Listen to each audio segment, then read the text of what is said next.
ग़ज़वा खंदक,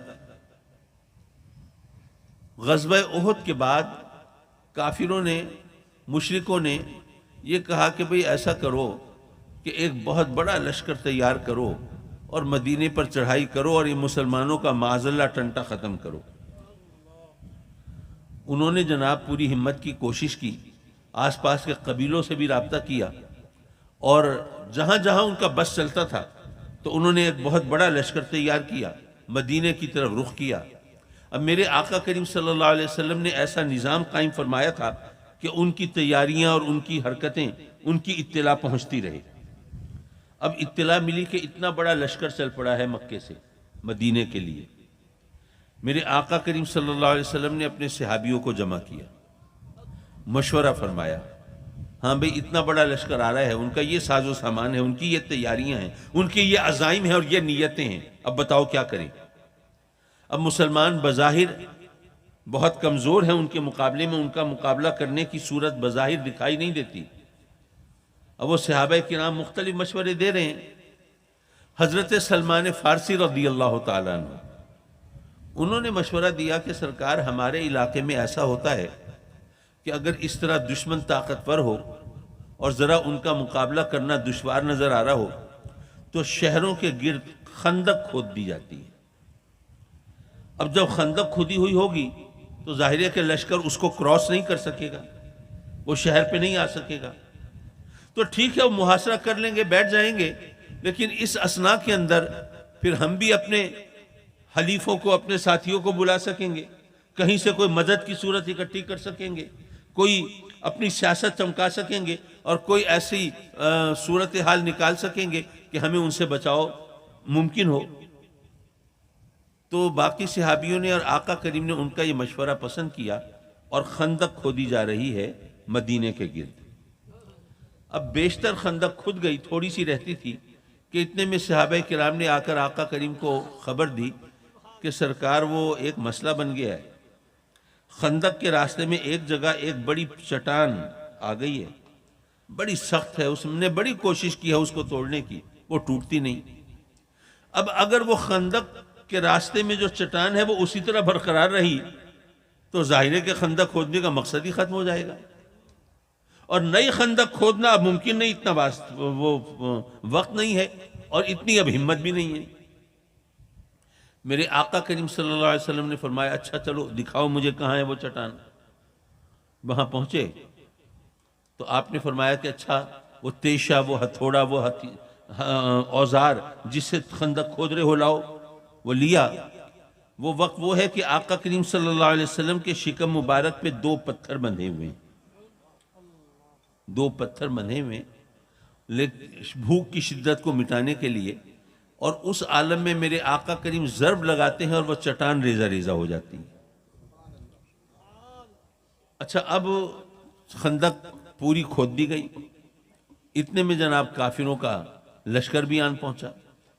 उन्होंने देखा खंदक है, अब उसे उबूर नहीं कर सकते, तो उन्होंने ज़ाहिर मदीने का मुहासरा कर लिया। उनके पास बड़ी फौज है, बड़ा लश्कर है, बड़ा साजो सामान है, सामान रसद भी खूब है, जानवर भी हैं जनाब जिनको ज़िबा करके वो अपनी भूख मिटा सकते हैं, और गल्ला भी है और हर चीज़ मौजूद है। अब उन्होंने मुहासरा कर लिया। अब यहाँ पर जो मैं चीज़ हाईलाइट करना चाहता था, आपकी मुतवज्जो करना चाहता था, वो ये कि इंसानियत की तारीख में ऐसे बेशुमार मौक़े आए हैं कि दुश्मन हमला आवर हुआ है तो फिर कभी वो कले वाले कले के दरवाजे बंद करके बैठ गए अपने आप को बचाने के लिए, कभी शहर की फसीलें हैं तो उसके दरवाजे बंद कर लिए, कभी इस तरह जैसे कि खंदक खोदी गई, खंदक खोद के उन्होंने शहर को बचा लिया। लेकिन ये काम उस वक्त होते थे कि जब उनके पास अपने कले में, अपने शहर में ज़रूरत का सब सामान होता था, राशन होता था, पानी होता था, हर चीज़ मौजूद होती थी, ताकि अगर दुश्मन का मुहासरा तूल पकड़े तो 4-6 महीने आराम से गुजारे जा सके। लेकिन अब इधर हाल देखिए, खंदक जब खोदी जा रही है तो मेरे आका करीम ने 2 पत्थर बांधे हुए हैं शिकम मुबारक पे। पता ये चला कि जब आका करीम सल्लल्लाहु अलैहि वसल्लम उन्होंने शिकम मुबारक पे पत्थर बांधे हुए हैं, तो मालूम यह हुआ कि मदीने में राशन नहीं था। अब राशन ना हो, खाने पीने का सामान ना हो, तो और आप शहर में महसूर होके बैठ जाएं, ये तो बहुत ही अजीब बात है ना। ये तो गोया जंगी हिकमत अमली के हवाले से खुदकुशी की बात है कि अब तो काफिरों को कुछ करना ही नहीं पड़ेगा, बस मुहासरा करके बैठ जाएं। चंद दिन गुजरेंगे तो फिर जाहिर है भूख से बेहाल होके ये लोग खुद ही बाहर निकलेंगे, घुटने टेक देंगे, हथियार डाल देंगे, हार मान लेंगे, बात खत्म। लेकिन हुआ क्या, कुछ दिन गुजरे, मुहासरा उन्होंने किया हुआ है, कुछ दिन गुजर गए। कुछ दिन गुजरने के बाद फिर अल्लाह की तरफ से फिर वहां ऐसी शदीद आंधी आई, तूफान आया, जिसने काफिरों के खेमे उखाड़ दिए, जानवर भाग गए, उनके सामान रसद बिखर गया, और उनको उस सहरा में अब चूंकि खेमे उलट गए तो अब सर छुपाने की कोई सूरत भी ना रही, और उनको मजबूरन वहां से पलटना पड़ा। यहां पर दरअसल मैं जिस चीज की तरफ इशारा कर रहा हूं, जरा उसकी तरफ चल पड़ूं। आप जानते हैं कि आजकल हमारा वतन इंतहाई संगीन बहरान से गुजर रहा है। जितनी शदीद महंगाई है और जितनी ज्यादा गुर्बत है और जिस कदर बेरोजगारी है, ऐसी तो शायद हमने कभी भी नहीं देखी थी। अच्छा, जो एक गरीब आदमी है, खुशहाल आदमी तो चलिए जैसे तैसे गुजारा कर लेता है, एक गरीब आदमी क्या करता होगा? दवा दारू कपड़ा लत्ता तो दूर की बात है, अब तो रोटी के लाने पड़ रहे हैं। अब ऐसी सूरत में हमें कहा जाता है कि जी अगर आप चाय पीना छोड़ दें तो ज़र मुबादला बच जाएगा और पाकिस्तान अपने पांव पे खड़ा हो सकता है। कुछ अरसा पहले शायद आपको याद हो, उस वक्त भी कहा गया था कि कर्ज उतारो, मुल्क संवारो। तो उस वक्त ये कहा गया था कि अगर आप आधी रोटी बचा लें तो इस तरह एक वक्त या 2 वक्त खाना, 3 वक्त करते हैं तो 2 वक्त खाना खा लें, 1 वक्त का खाना बचा लें तो मुल्क इस बहरान से निकल सकता है। आखिर ये तमाम तरीके क्यों कारामद नहीं हुए? और वहां पर ग़ज़वा खंदक का मैंने रिश्ता यहां पे क्यों जोड़ा, जरा उसकी तरफ मुतवज्जे करता चलूं। हजरात मुकर्रम, जब मेरे आका करीम का खंदक खोदते हुए आलम यह था कि शिकम मुबारक पे पत्थर बने हैं, तो इसका मतलब यह है कि मदीने में राशन तो बिल्कुल नहीं था। तो ऐसे में वो जो चंद दिन गुजरे हैं वो भी कैसे गुजरे, ये सोचने की बात है ना।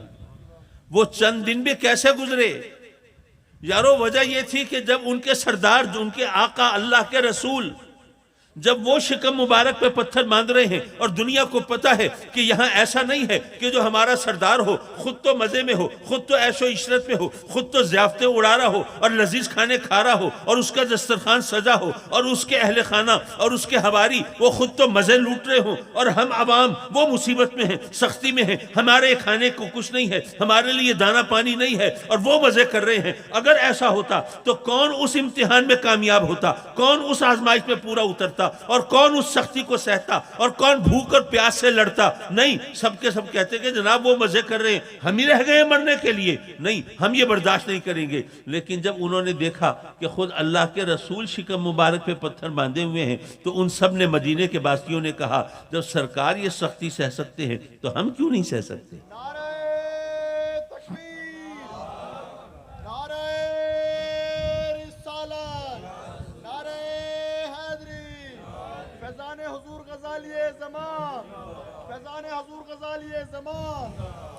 उनको अगर हौसला मिला तो मेरे आका करीम के हौसले से।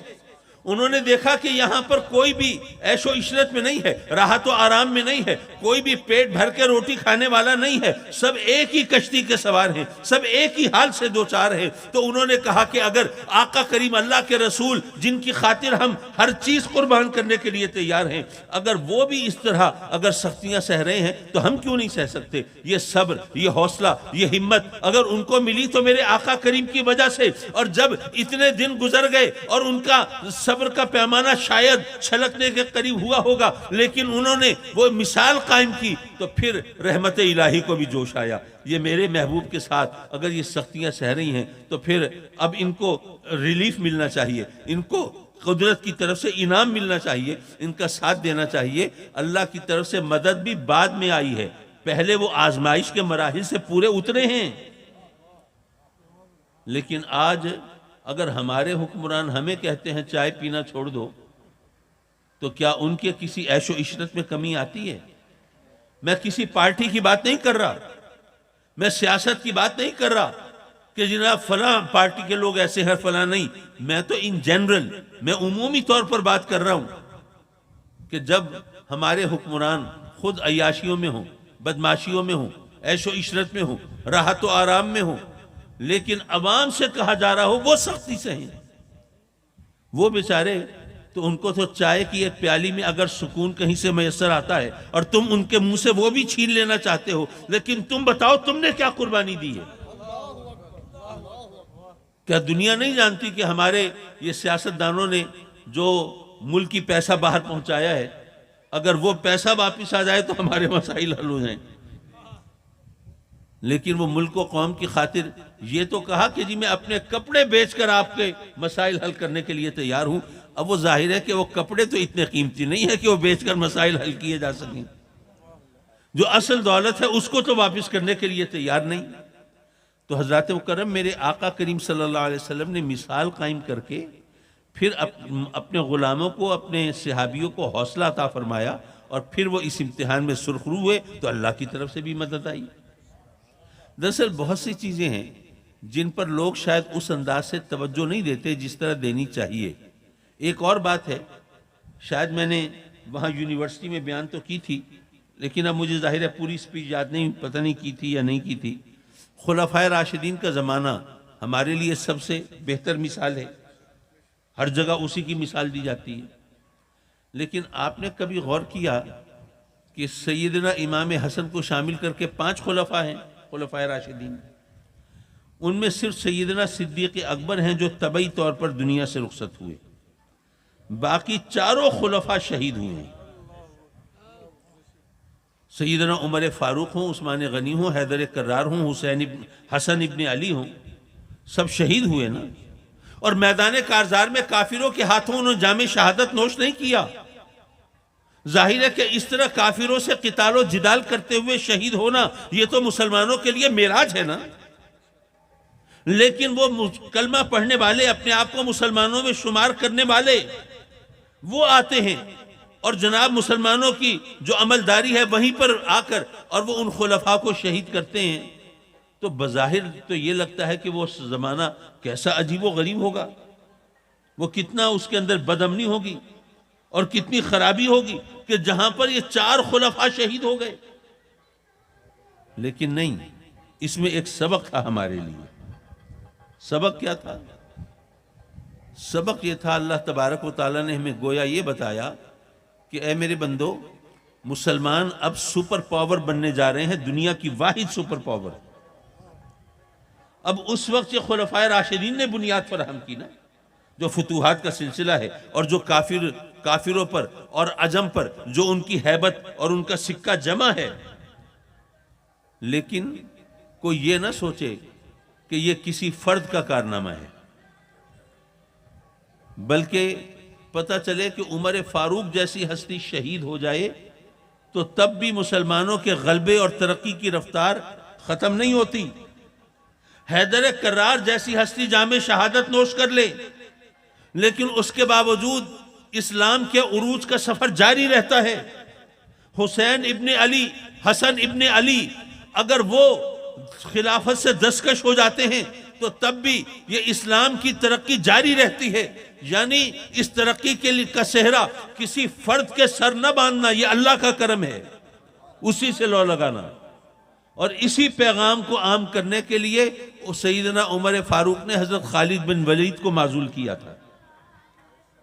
आपको मालूम होना चाहिए, बहुत से दोस्त जानते होंगे, जो नहीं जानते उनको मैं बताता चलूं।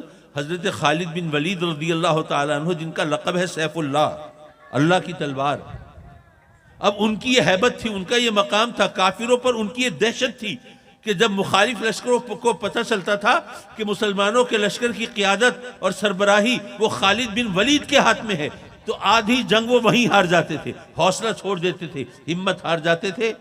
और मुसलमानों को अल्लाह फतह नसीब करता था। अब ये एक तासुर पैदा होने लगा कि बस खालिद बिन वलीद होंगे तो फतह तो लाजमन मिल ही जाएगी।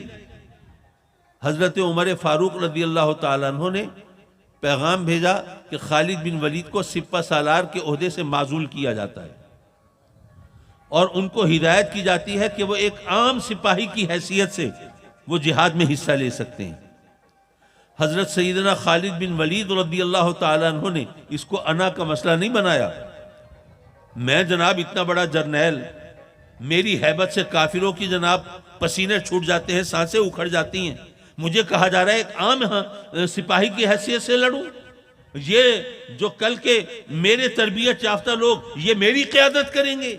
नहीं, उन्होंने अमीरुल मोमिनीन का हुक्म माना, वहीं पर सिपा सालारी को छोड़ा और ये नहीं हुआ कि रुस कर नाराज होके चले गए हो कि अच्छा जी फिर मैं नहीं जिहाद में हिस्सा लेता, नहीं, बल्कि एक सिपाही की हैसियत से जिहाद में शरीक रहे।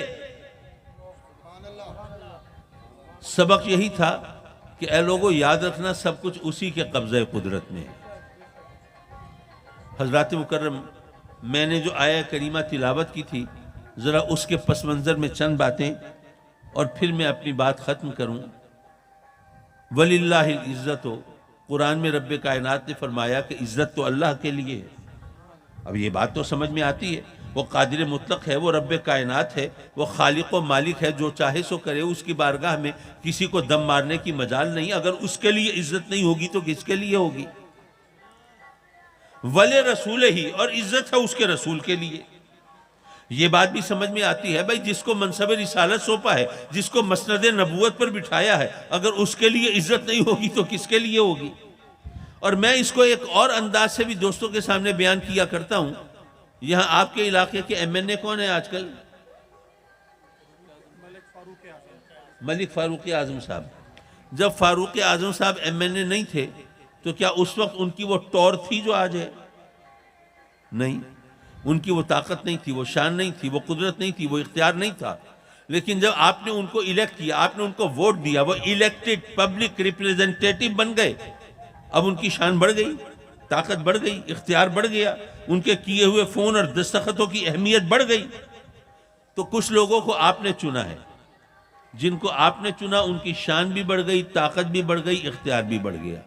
अब जरा कुरान पढ़िए, अल्लाह यस्तफी मिनल मलाइकति रुसुलन व मिनन नास। कुछ लोगों को आपने चुना है और अल्लाह फरमाता है कि कुछ वो है जिनको अल्लाह ने चुना है।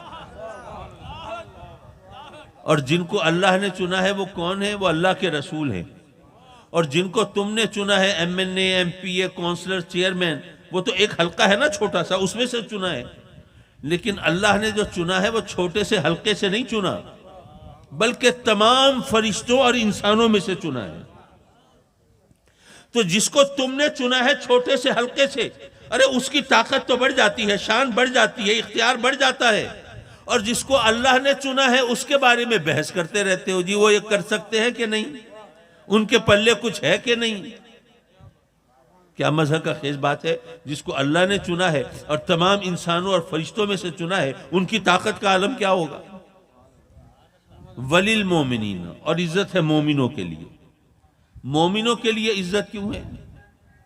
एक तो जवाब बिल्कुल सीधा साधा सा है भाई। देखिए, जब हम मुसलमान होते हैं, कलमा पढ़ते हैं, तो झूठे खुदाओं का इनकार पहले करते हैं, ला इलाहा, और सच्चे खुदा का इकरार बाद में करते हैं, इल्लल्लाह। तो अगर मुसलमानों के लिए, मोमिनीन के लिए इज्जत ना होती तो झूठे खुदाओं से पंगा क्यों लेते? तागूती ताकतों, शैतानी कुव्वतों से पंजा आजमाई क्यों करते? तो मुसलमानों के लिए, मोमिनीन के लिए इज्जत तो होनी थी। लेकिन जो पॉइंट मैं आपके सामने रखना चाहता था वो और है। देखिए, फर्ज कीजिए आपके इलाके में कोई शख्स है, आजकल चूंकि पैमाने बदल गए, लोग इज्जत और जिल्लत को सोने चांदी के तराजू में तोलने लगे।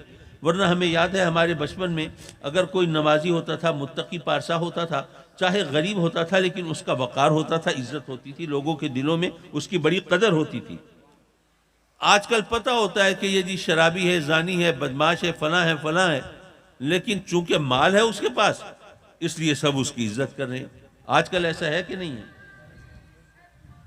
बहरहाल मैं इस बहस में न पढ़ूं, मैं जो बात कहना चाहता हूं वो करूं कि कोई गरीब शख्स है, मसलन कोई रेडी वाला तांगे वाला है जिसकी माशरे के अंदर कोई औकात और हैसियत नहीं, अगर आपके इलाके के MNA साहब फारूक आजम साहब अगर उसको लिफ्ट कराना शुरू कर दें, मसलन कोई फंक्शन हुआ, वो बंदा नजर आया वो रेडी वाला, तो खास तौर पे उसको बुला के अपने साथ बिठा लिया, उसी से गप लगाते रहे।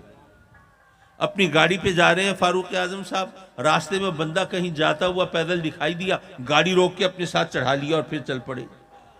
अगर एक दफा ऐसा हो लोग कहेंगे इत्तेफाक, 2 दफा हो इत्तेफाक, 4-6 दफा हो चलो इत्तेफाक हो गया, लेकिन अगर हर दफा ऐसा हो तो लोग कहेंगे यार जरा ख्याल करना, अब ये पहले वाला वो बेहैसियत नादार गरीब कंगाल वो रेडी वाला नहीं है, अब ये MNA साहब की नाक का बाल हो गया है, जरा ख्याल रखना, इसकी अगाड़ी पिछाड़ी से बच के रहना।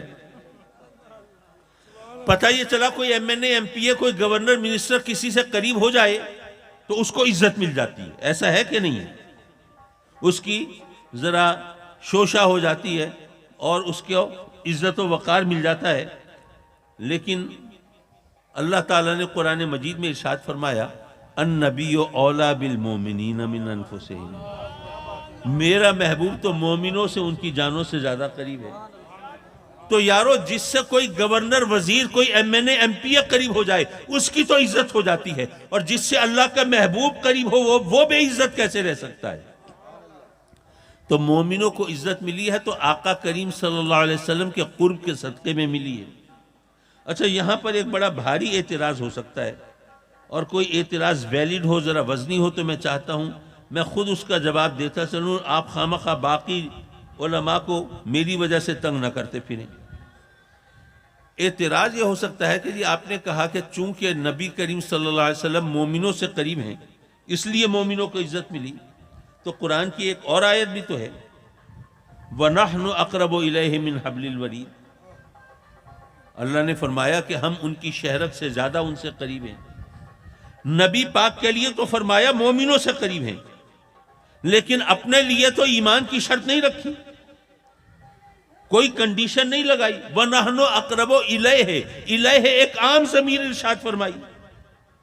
तो जब अल्लाह ने फरमाया हम उनकी शहरत से ज्यादा करीब हैं, तो कोई शर्त नहीं, वो मोमिनों से भी करीब, वो काफिरों से भी, मुशरिकों से भी, मुनाफिकों से भी, फासिकों से भी, फाजिरों से भी, वो हर एक से करीब है। तो अगर मोमिनों को इज्जत इसलिए मिली कि नबी पाक उनसे करीब हैं, तो काफिरों और मुशरिकों को क्या अल्लाह के करीब होने की वजह से इज्जत नहीं मिलनी चाहिए?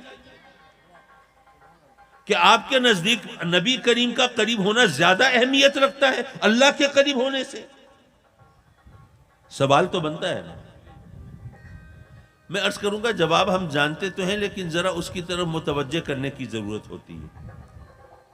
भाई अल्लाह तो हर एक से करीब है, जाहिर है, कोई शक नहीं कर सकता, लेकिन ये बताइए कि क्या हर एक को आप अल्लाह का मुकर्रब मानते हैं? नहीं। तो इसका मतलब ये हुआ कि मानते आप भी हैं कि यहां करीब होने का मतलब कुछ और होता है, लेकिन कुर्ब का फलसफा समझने की जरूरत है।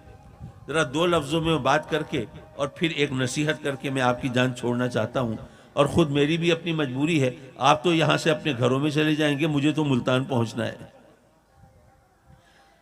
हजरत मोहतरम, फर्ज कीजिए, फर्ज करने की क्या बात है, आप में से अक्सर लोग तो वो हैं जिन्होंने आज पहली बार मुझे देखा है, ऐसा ही है ना? अब आप में से कोई ऐसा शख्स जिसने मुझे पहले देखा हुआ नहीं है, जो मेरी शक्ल से वाकिफ नहीं है, जो सूरत से आशना नहीं है, जिसके लिए मेरा हुलिया भी अजनबी है, मुझे देखा हुआ तो नहीं है, लेकिन सुना है कि हामिद सईद काज़मी एक शख्स है, मुल्तान में रहता है, गजाली जमा का बेटा है, अगर उससे एक रुक्का मिल जाए तो मेरा मसला हल हो सकता है।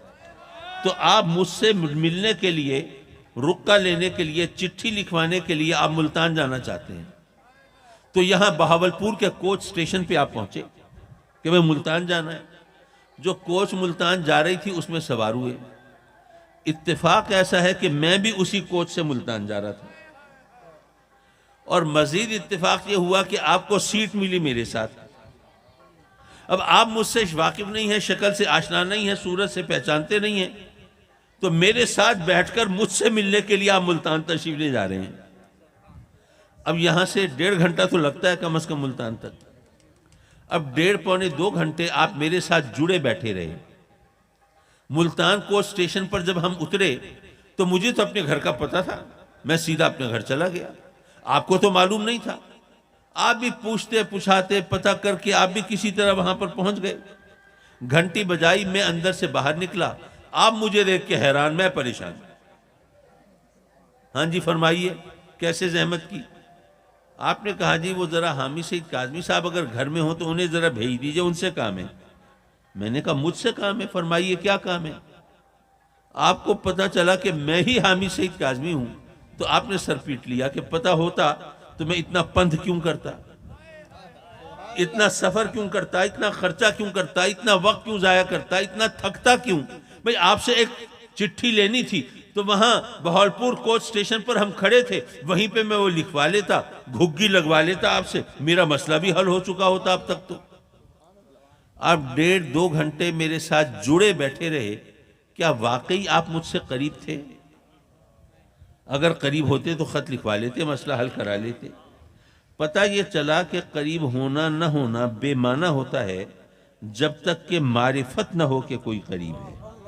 नारे तकबीर, नारे रिसालत, नारे हैदरी, फैज़ान हुज़ूर ग़ज़ाली ज़मान, फैज़ान हुज़ूर ग़ज़ाली ज़मान, साहबजादा सैयद हामिद सईद काज़मी। यारो पता ये चला करीब होना बेमाना होता है, बेहैसियत होता है जब तक पता न हो कि कोई करीब है, जब तक खबर न हो, एहसास न हो। हजरत मुकर्रम रब्बे कायनात ने गोया ये फरमाया कि ऐ मेरे महबूब, मैं तमाम जहानों का रब हूं, पालने वाला हूं, और तुझे तमाम जहानों के लिए रहमत बनाकर भेजा है। तो जहां रब होगा रहमत तो होगी, पालने के लिए रहमत तो चाहिए होती है। तो जहां मैं होऊंगा वहां तू भी होगा, लेकिन हर एक को तो नहीं पता कि तू उनसे करीब है। हर एक को ये मारिफत नहीं है, हर एक को ये खबर नहीं है। अन्नबियो औला बिल मोमिनीना मिन अनफुसिहिम, हाँ जो मोमिन है वो जानते हैं कि तू उनकी जानों से ज्यादा उनसे करीब है। हजरत मुकर्रम, अब जो आयत का आखिरी हिस्सा है उसमें हमारे लिए सबक है, दर्स है। बज़ाहिर मैंने देखा है कि मुफस्सिरीन और उलमा उससे सरसरी गुजर जाते हैं। वलाकिन्नल मुनाफिकीन ला यालमून, इज्जत तो अल्लाह के लिए है, वले रसूल ही और उसके रसूल के लिए है, वलिल मोमिनीन और इज्जत तो मोमिनों के लिए है। अल्लाह ने फरमाया वलाकिन्नल मुनाफिकीन ला यालमून, लेकिन मुनाफिक नहीं जानते कि इज्जत किसके लिए है। यारो ये कुरान है, अल्लाह का कलाम है, किसी शायर का कलाम नहीं कि वजन पूरा करने के लिए कोई लफ्ज लगा दिया हो, या इस ख्याल से एक लफ्ज छोड़ के दूसरा लफ्ज चुन लिया हो कि इस पे दाद ज्यादा मिलेगी, लोग ज्यादा खुश होंगे। कुरान का तो एक एक लफ्ज, एक एक हर्फ हमारे लिए हिदायत है। तो बेशक दुरुस्त है कि मुनाफिक नहीं जानते कि इज्जत किसके लिए है, लेकिन काफिर भी तो नहीं जानते कि इज्जत किसके लिए है। लेकिन अल्लाह ने काफिरों का जिक्र नहीं फरमाया। मुशरिक भी तो नहीं जानते कि इज्जत किसके लिए है, लेकिन मुशरिकों का जिक्र भी नहीं फरमाया। जिक्र किया तो मुनाफिकों का, कोई वजह तो होगी ना यारो। इसमें हिकमत का, हमारे लिए हिदायत का कोई ना कोई पहलू होगा। रब्बे कायनात ने गोया ये फरमाया कि ऐ मेरे बंदो, इज्जत तो अल्लाह के लिए है, अल्लाह के रसूल के लिए है, इज्जत तो मोमिनीन के लिए है। लेकिन कुछ लोग ऐसे भी हैं जो कलमा पढ़ते हैं और अपना शुमार मोमिनों में करते हैं, अपने आप को मोमिन और मुसलमान समझते हैं, लेकिन जब इज्जत की तलाश होती है तो कोई माल जमा करता है, कोई आलीशान मकान में रहने का सोचता है, कोई कीमती सवारी पर चढ़ने की फिक्र करता है, कोई शानदार लिबास ज़ेब-ए-तन करना चाहता है, कोई ओहदे और मनसब की तलाश में रहता है। अरे इज्जत तो अल्लाह और उसके रसूल के लिए है। अगर तुम मोमिन होते, तुम्हें पता होता इज्जत कहां से मिलेगी। लेकिन अगर तुम कलमा पढ़ने के बाद भी इज्जत के लिए माल के पीछे भागते हो, दौलत के पीछे भागते हो, ओहदे और मनसब के पीछे भागते हो, और जमीन जायदाद के पीछे भागते हो, तो जबान से कलमा पढ़ते हो, दिल से मोमिन नहीं हो।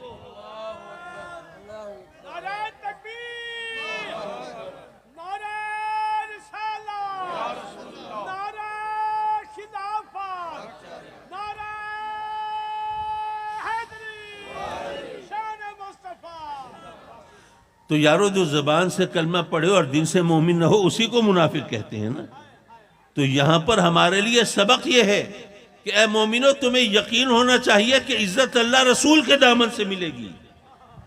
तो ये मत समझना कि IMF से कर्जा लेके तुम्हें इज्जत मिल जाएगी और लोग तुम्हारी तारीफें करेंगे, वाह वाह क्या कारनामा अंजाम दिया है, IMF से कर्जा ले लिया है। नहीं, इज्जत मिलेगी तो अल्लाह रसूल के दामन से मिलेगी। हजरात मुकर्रम, बस वो नसीहत के तौर पर एक बात मजीद कह के मैं आपसे इजाज़त चाहूँगा। अब मुझे एग्जैक्टली याद नहीं आ रहा कि ये फरमान है किनका। बहरहाल हमारे एक अकाबिर में से एक हस्ती हैं, वो फरमाते हैं कि आजिज़ी और इनकिसार से पेश आना, इसमें अज़मत है, इसमें बड़ाई है, इसमें इज़्ज़त है। तो हर एक से आजिज़ी से पेश आना चाहिए। लेकिन अगर कोई शख्स ऐसा हो जो मुतकब्बिर हो और जो तुमसे आजिज़ी का तलबगार हो कि तुम उसके सामने आजिज़ी करो, उसके साथ आजिज़ी से पेश आना ये जायज़ नहीं है, ये दुरुस्त नहीं है। वो इसलिए कि वो तकब्बुर की वजह से चाह रहा है ना, उसके जहन में तो खन्नास है, वो बड़ाई है, और जो किबरियाई है वो सिर्फ उसी को ज़ेब देती है। तो इसलिए अगर कोई शख्स खुद चाहता हो कि जी लोग उसको इज्जत दें, उसको ये करें, उसकी इज्जत करना ये भी दुरुस्त नहीं है। तो हमारे बुजुर्गों ने हमारे लिए सही और गलत के बहुत दुरुस्त पैमाने सामने रखे हैं। अगर उनको लेके चलेंगे तो यारो ये दुनिया भी हमारी है और वो दुनिया भी हमारी है। व आखिर दावाना अनिल हम्दुलिल्लाहि रब्बिल